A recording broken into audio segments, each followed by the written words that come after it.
দয়াল মা রহমাতুল্লাহ আলাইহা কবরের আযাব দেখতেন।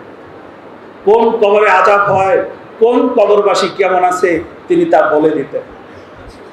দয়াল মা রহমাতুল্লাহ আলাইহি এই বিশ্ব ব্রহ্মাণ্ড তিনি সায়ের করতেন।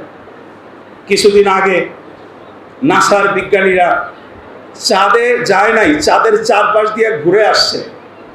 সারা পৃথিবীতে হইচই পড়ছে না পড়ে নাই? হইচই পড়েছে।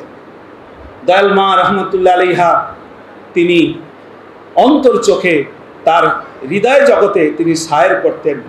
এই পৃথিবীতে লক্ষ লক্ষ পৃথিবী আছে, সেই পৃথিবী মা সায়ের করতেন এবং তিনি এসে দয়া করে বাবাজানের কাছে বর্ণনা করতেন। একদিনের ঘটনা, দয়াল মা বাবাজানকে বলতেছেন যে এই পৃথিবীতে, এই মহাবিশ্বে এমনও পৃথিবী আছে যে এই পৃথিবীর মানুষ আমাদের এই পৃথিবীর মানুষের চাইতে অনেক বেশি উন্নত। তখন দয়াল মা বললেন, ওই রাষ্ট্রে কোনো বাহন নাই, বাস নাই, ট্যাক্সি নাই, মানুষ খালি মনে মনে ইচ্ছা করে আমি অমুক জায়গায় যাব, অটো মানুষ উড়ে চলে যায়। আর একদিন দয়াল মা রহমাতুল্লাহ আলাইহা বললেন, এই পৃথিবীর চাইতে অনেক নিম্নমানের পৃথিবীও আছে। এই পৃথিবীর মানুষ যত সুযোগ সুবিধা ভোগ করতেছে এরকম সুযোগ সুবিধা নাই, অনেক কম নিম্নমানের পৃথিবীও আছে। এই মহাবিশ্ব সম্পর্কে দয়াল মা তথ্য দিয়েছেন।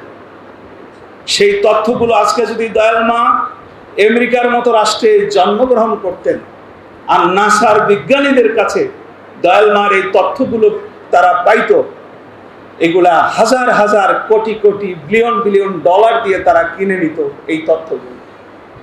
দয়াল মা অচিন লোকের সন্ধানে সেই মহাসত্য তিনি এই জাতির সামনে উপস্থাপন করেছেন। সম্মানিত আশিক রাসূল ভাইয়েরা, আমি আপনাদের কাছে সবিনয় অনুরোধ করব, ভাগ্য গুণে আমরা এমন দয়াল মা পেয়েছি, ভাগ্য গুণে আমরা এমন মুর্শিদ পেয়েছি। সত্য নয় কি? কথা বলুন, সত্য নয় কি?